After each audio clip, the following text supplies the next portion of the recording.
Então, o paciente ele já tem transtorno mental, só que ele está estável, tá? Não apresenta nenhum sintomas, está vivendo sua rotina diária, vida normal, tá? Está em estado de manutenção ou estabilidade. De repente, algo aconteceu com ele, no sentido de que um gato que ele cuidava há muito tempo veio a falecer, tá?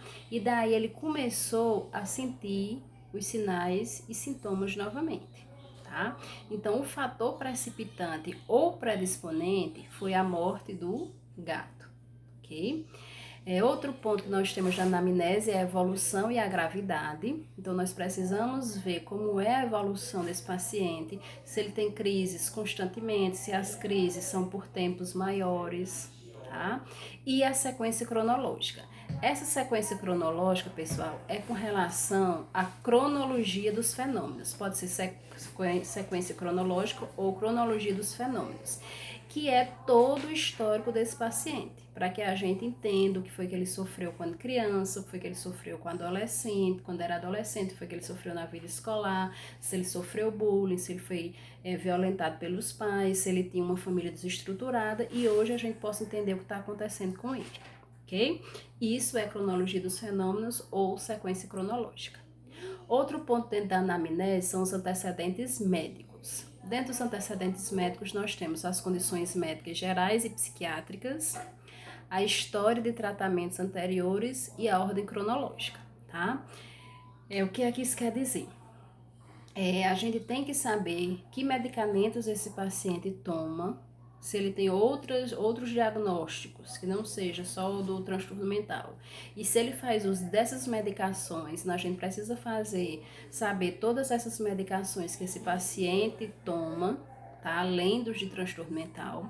A gente precisa saber se esse paciente é acompanhado por outros médicos, né, por outros psiquiátricos, por outros psiquiatras, né? Saber há quanto tempo ele toma determinadas medicações para que a gente possa orientar esse paciente, a gente possa informar isso ao psiquiatra e ele possa prescrever o esquema medicamentoso, tá? Outro ponto são os antecedentes familiares, história de transtorno mental, núcleo familiar, características e interação.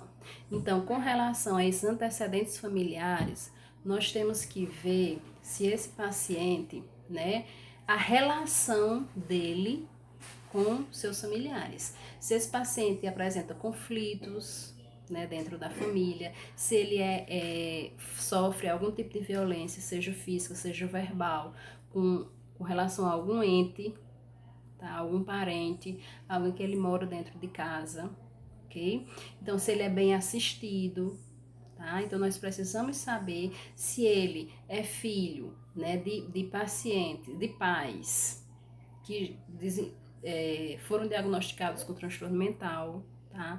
E daí a gente vai entender que quando ele era criança, ele tinha uma família desestruturada, ele viu diversas vezes a mãe apresentando crises, tá? Então ele já vem com uma psique um pouco desestruturada. Então nós temos que entender como é essa relação familiar para que a gente possa chegar, né, e entender o paciente hoje, tá?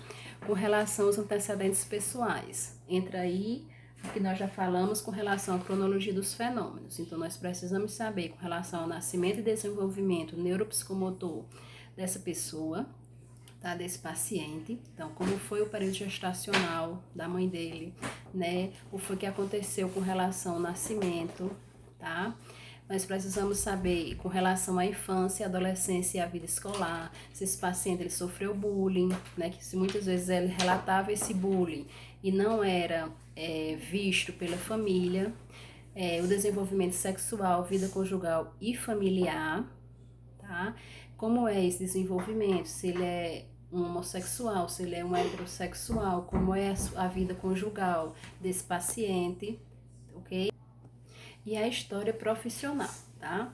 Se o paciente ele desenvolve suas atividades profissionais, até onde a doença ela pode estar interferindo nessas atividades profissionais, se ele precisou ser trocado de função, né? teve que ter uma readaptação de função. Então, tudo isso pode estar atrapalhando, né, no tratamento do paciente e como essa relação, e a gente tentar entender essa relação profissional para que a gente possa estimular esse paciente a voltar para o seu trabalho, tá? Até porque o nosso objetivo é o quê? É a reinserção social. Então, nós temos que ocupar a mente desse paciente com o trabalho, né, que ele já desenvolve, ok? E a interação social, religiosa e lazer, tá? Esse paciente deve ser estimulado a participar de grupos de igreja, grupos da sociedade, tá? E se ele já participa, ele deve ser estimulado a continuar essa participação, ok? Com relação ao exame do estado mental, nós temos a avaliação do funcionamento mental no momento do exame, né? Nós temos que fazer uma separação em áreas ou funções psiquiátricas artificial, que permite o estudo mais detalhado e aprofundado dos fatos da vida psíquica normal e patológica, tá? E nós temos que ver também que os problemas de transtorno mental, eles atingem essa parte frontal, tá? Do nosso cérebro, onde ele vai, onde isso é ocasionado pela diminuição dos neurotransmissores, tá? Então, os neurotransmissores são eles que dão equilíbrio com relação ao nosso humor, ao nosso comportamento, à nossa afetividade, tá? Então, quando há uma diminuição desses neurotransmissores, o que é que irá acontecer? A dopamina e a noradrenalina irão diminuir, e isso vai fazer com que haja um desequilíbrio nessa região frontal. Então vai haver um desequilíbrio com relação ao comportamento, com relação à afetividade, com relação ao humor, tá? Desenvolvendo nesse paciente alguns transtornos mentais, tá? Cada fisiologia dessa, nós iremos ver de acordo com cada tipo de transtorno mental que a gente vai ver nas nossas futuras aulas, ok? Continuando o exame físico, nós vamos trabalhar os sinais e os sintomas que são característicos de cada transtorno mental. Eu não vou repetir para vocês esses sintomas, que são as alterações com relação ao transtorno mental, porque nós já vimos todas essas alterações quando nós vimos os slides de conceitos básicos. Então, quando vocês estudarem os slides de conceitos básicos, vocês irão ver que esse exame do estado mental, onde a gente trabalha os sintomas que estão ligados de acordo com a estrutura de cada transtorno, são os mesmos, tá? Então, nós vamos ver a questão da apresentação do paciente, a aparência, a psicomotricidade, né? Se o paciente está sujo, está limpo, está com roupa rasgada, tá? Nós vamos ver a memória, a orientação, o estado de consciência, a linguagem, certo? Então, todos esses pontos devem ser vistos, já foram vistos nos conceitos básicos, né? A questão da linguagem, a questão do pensamento, né? A consciência, o padrão de sono, as alterações do sono, as alucinações, que é as alterações da senso-percepção, ok? Então, tudo isso nós já vimos na aula anterior. Então, está aqui no exame mental. Eu não vou repetir para vocês porque seria a mesma coisa, ok, pessoal? Então, bons estudos.